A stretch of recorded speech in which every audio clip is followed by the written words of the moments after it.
Hey guys, and welcome back to the DCAU Talk Through, where we review recent films in the DC animated universe. The film I'm going over today, very much tonight, sorry if this one's very late, so few of you are going to see this. It's called Justice League Dark. It's nighttime, it's dark, I had to do it at night. And it's based off of the magic using superhero team of the same name from the comics. Now I'm going to preface this by saying I do not like this film's protagonist, the character known as John Constantine. I am more than willing to admit that I am not this film's target audience. Many things in this movie are things you either just enjoy seeing or don't enjoy seeing. Therefore, many of my problems with this film are ones that are subjective. That being said, I still think it's worthwhile to go over and review, because even more targeted niche media, such as Justice League Dark, deserves to be analyzed in the context of a wider audience. I mean, this film was released as part of the main DCAU. This is not a side project. So if it wants to swing in the major leagues, then it gets reviewed like the major leagues. And the film begins, showing us a few short scenes of just how Justice League Dark this movie's gonna be. We see a few people having horrible hallucinations of monsters, and they're just real people, like a woman's about to throw her baby off of a fucking building, and I'm like, why are we spending time on this? Leading them to commit just so much homicide, attempted and successful. The Justice League gathers together to figure just what the hecky doos is going on here. I think it's magic. And Batman's like, you don't need magic to be crazy and evil. And you're like, oh, you know what, I guess that makes sense for Batman's character to say, because, you know, he's the superhero that has to deal with the most criminally insane people. And then you're like, this is kind of late in DC times, though. I mean, you know that because Damian, who's the most recent Robin, is Robin. So Batman would have had run-ins with magic users before. This is not like just a few people who use magic. There's a lot of superheroes and supervillains who do it. So it's a bit weird that he's like, it doesn't even exist. I'm Batman. I'd know. I'm like, yeah, you should know, because Dr. Fate's your friend. I guess Batman just doesn't want to see Superman punch Harry Potter, even though I feel like that would be mildly entertaining. Fortunately, the plot literally swoops in and makes Batman take some initiative, as the name Constantine appears in demon writing all over the Wayne Manor. Shucks, says Batman in his Batman voice that you know. I bet now they're gonna roll the title card.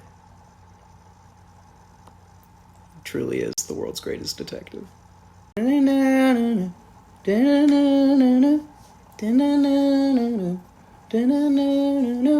That's the wrong movie.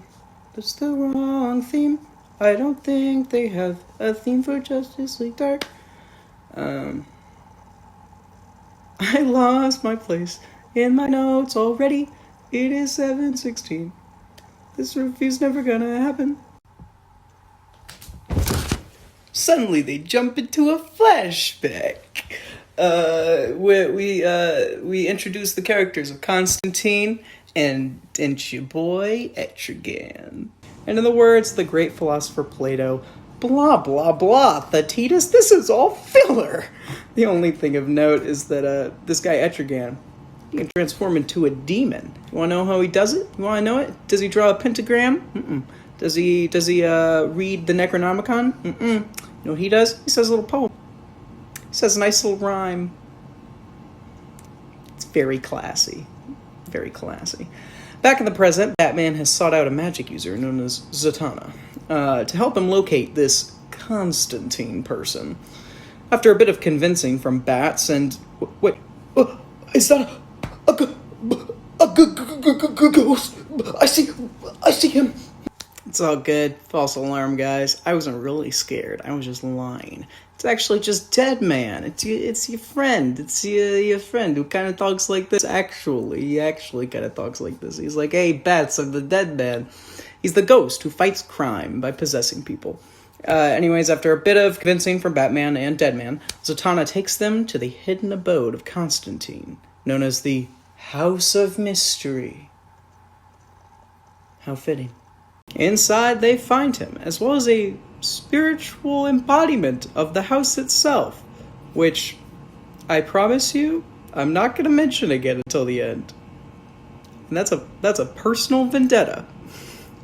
They all join forces, the powers combined, to investigate these recent spiritual happenings across the world. Remember those horrible homicides and stuff that's still happening?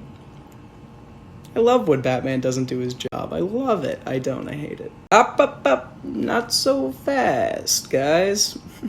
These people who are horrifically dying are just gonna have to wait. I gotta go get, my plot device. My Kashanti key. Yes. Which they use to then take a peek into one of the hallucination victims' memories. From there, they learn that... Gasp!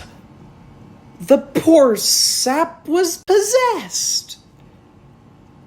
No shit, Sherlock! Jesus fucking Christ, this movie. Moving right along. The team goes back where they got the key. Yep. Only to find Etrigan snooping around. What you doing? What you doing there, you little scamp? You little rhyming scamp? Love you.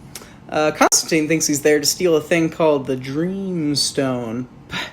Silly fucking idiot. I hate you, Constantine. No, Etrigan's here to tell us his backstory. And wow, he could have summarized it in one line.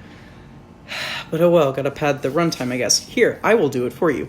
He tells them about how back in Camelot times, he was a knight, and he got cursed and bound with a demon, and that made him kind of immortal. Bam, end of story. Fuck, man, it's just not that hard. This movie's so padded. Ooh, so now the magic boys, and that's boys with a Z, decide all this bad stuff is, you know what? It's probably oh shit, who is it? Let me pull up the magic database. How am I doing this? Oh, don't ask. Yes, Felix Faust. I hate that guy. Let's just go beat the shit out of him. So they head to Faust's crib, which is also hidden. Like, miraged, but also maybe outside of time and space sometimes. And it begs the question, why does every magic user's house have to kind of exist outside of time and space and be cloaked all the time? Because it's not just this film. Dr. Fate's tower, same thing. And it's like, Batman's got a cave, and he does fine. Blah, blah, blah, Swamp Thing shows up for like 3 seconds, and Felix Faust is weirdly misogynistic, and it feels very out of place. And the team defeats him. Okay. By the way, Batman is still in this film, if you may be wondering. Why is he in the film if he doesn't do anything, you may ask? That's a great goddamn question. Faust then reveals that he has no fucking clue what they're talking about. And that's when you, as an audience member, suddenly realize that you just spent 14 minutes on a plot point that meant absolutely nothing. I mean, the film's an hour 15 with credits. That shit's unforgivable. You know, this is one of those that I don't recommend that you go watch at all. Just watch this review. I'm pretty comprehensive about my plot points most of the time, but there's no point in indulging this. Okay, oh shit. I don't want to do the next part. The next part sucks. Speaking of being comprehensive about my plot points, so while this is going on, we see that back at the House of Mystery, some fucking guy with cancer wakes up. So they brought him there earlier in the movie. I didn't mention him until now, because he has done nothing to advance the plot. He hasn't done anything to actually advance characters. Hasn't mattered. But, oh boy, does the movie think it matters. The guy's name is Richie, and he's an old acquaintance of Constantine, but Constantine fucked him over somehow. And, like, on that, at least, I understand. I don't really understand his motivations. I understand hating Constantine. So, like, I do get him, but he also does suck. So I don't really care about either. And remember, this is all happening while the team is still fighting Felix Faust. So Richie wakes up, and he reveals, I was faking being a good guy. I'm, in fact, the bad guy. The bad guy. It is me. The magic cancer wasn't fake. I didn't fake the magic cancer. I do have magic cancer. And he's been waiting for the opportunity to be home alone for years because he happens to have the missing piece of the Dreamstone, which is kept in the House of Mystery. And when he combines it, puts it all together, he gets infinite power, or gets rid of his magic cancer. Maybe he gets a Lego set. Maybe all. I'm not really sure, because I don't care. But the good guys put 2 and 2 together that maybe they shouldn't have wasted 14 minutes of this entire movie doing fuck all. And then maybe leaving some fucker that they don't like anyway in the magic house of really important magic shit was not the best idea. But by the time they get back to the house, Richie's already completed the Dreamstone, summoning forth the worst named demon sorcerer dude that I could ever think of. Take a guess right now. Take a few seconds. Think of just the single dumbest name.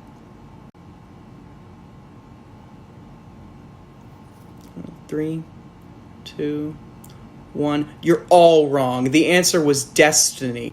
The enemy's name is Destiny. I could not... Personally, I prefer the name Brittany, so I'm going to call him Brittany, because you cannot stop me from doing so. So Brittany destroys the house and fucks off somewhere, and they track him down and fight him. And, what's next? They fight him. Gotta check this one. They fight him. Oh, geez. Can this movie be any more boring?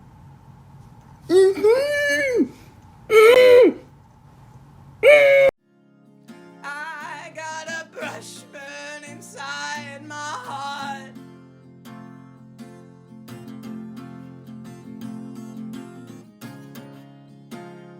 Combustion that drives me on. It's the climax. It's not even that long of a fight scene. It's just that even if you as an audience member like the character of Constantine, there's no way you give a shit about Richie, so there's no stakes. You don't care, really, if either one wins, because you know Constantine's not going to lose, and it's not going to be interesting how he wins. He's just going to win. It's just so poorly done. So it's, honestly, such shoddy work, and it's not their worst, but damn if it isn't close.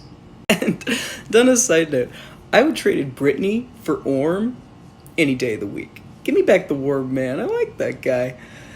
So they beat up Brittany and defeat him and send her back to the Shadow Realm or whatever. And Richie they send to hell because fuck that guy, I guess. But during the fight, Etrigan was mortally wounded. But I like that guy. He explains, in his human form, that his journey's over, and the curse binding him and the demon together ends as he dies. They killed off a character, not just a villain. And this is not retconned. Ballsy, and I like it. On the surface, I wouldn't think I'd like it, but I do. It's probably one of the best bits in this movie. With the foe defeated, Batman extends an invitation to join the Justice League to Constantine and Zatanna. I wish he didn't do that, because that leads to Justice League Apocalypse War, and that is the worst film, objectively. And they both presumably accept. The House of Mystery is rebuilt. Dead Man starts dating the house spirit. I told you I wouldn't mention her again until the end. I told you, and I held to that. I held to it because I wanted to point out that you don't need her in the plot of this film for it to make sense. So aggravating. But it's finally over.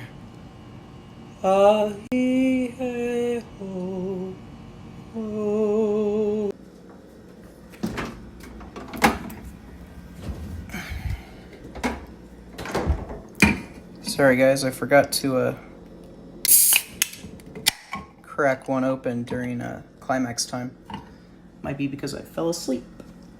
So before we get into my thoughts, I just want to say that if you like Constantine, fucking A.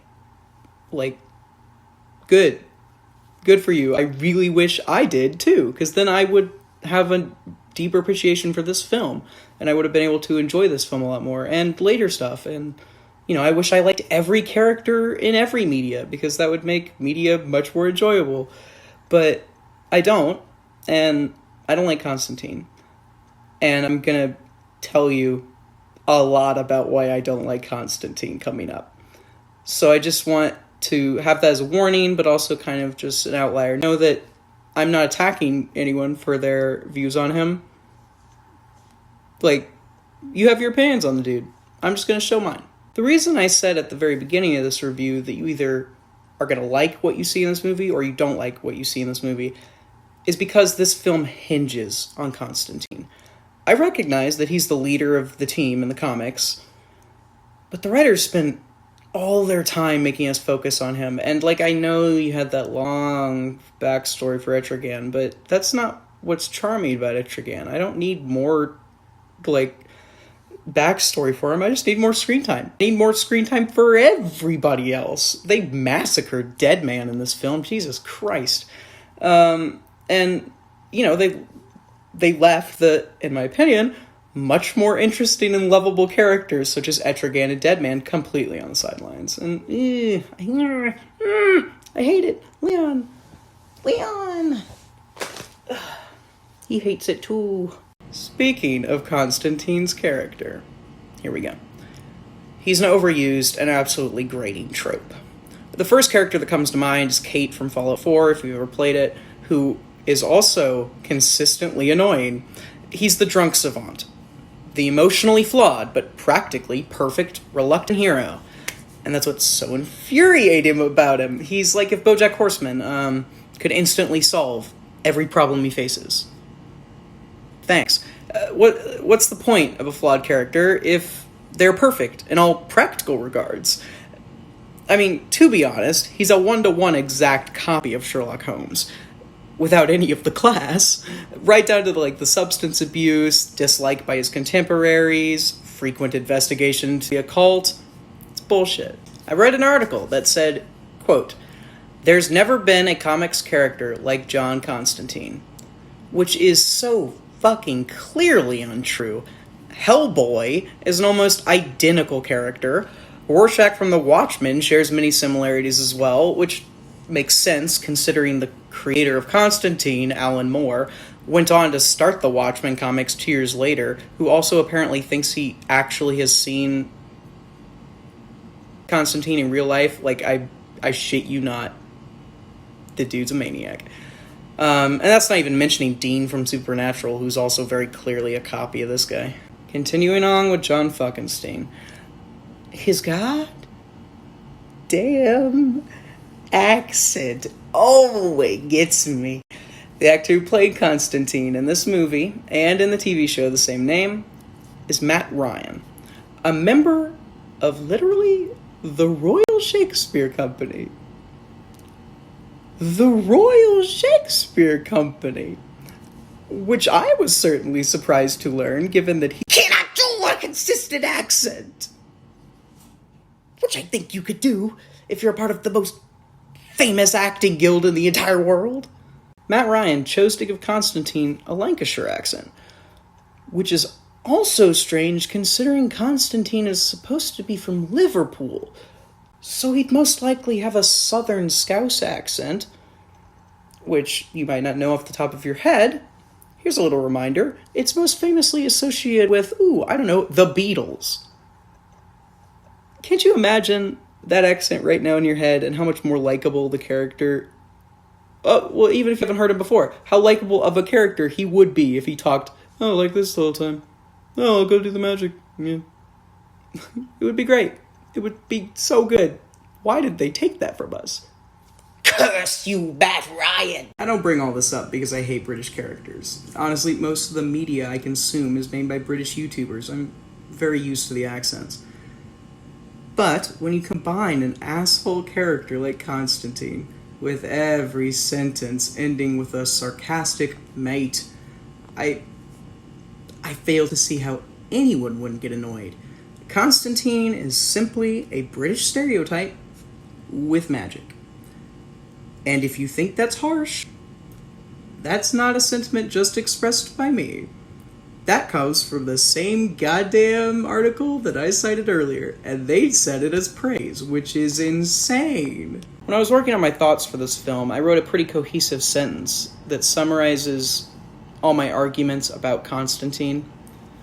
He's an edgy Gary Sue from a bygone age, still touting his originality in a medium far oversaturated with the very characters he inspired back in 1988. You might disagree with some of that sentence, but there's some things in there that are undeniable. I think he honestly needs some kind of character change. I don't know what he needs. Couldn't tell you. Despite all of this, though, if you already like Constantine's character, then this film's worst sin just becomes being surprisingly boring, considering the plot they started off with. Because of my sentiments of it, I'm going to give it a 2 out of 5. However, stay with me here. I think this film easily gets a 3 out of 5 if you enjoy Constantine. And I think that if you really love his character, this movie might even be better than a 3. But as I am not that person, I cannot say. So anyway, I hope you all have a great night whenever you see this, and I'll be back again soon with some other movie. Oh shit, I forgot. When I was looking for pictures on Google earlier for this movie, I found this great image for Constantine. So, there he is. Look at the boy. Look how goofy he is. He's such a goofy dude. Anyway, alright. Have a good night, y'all.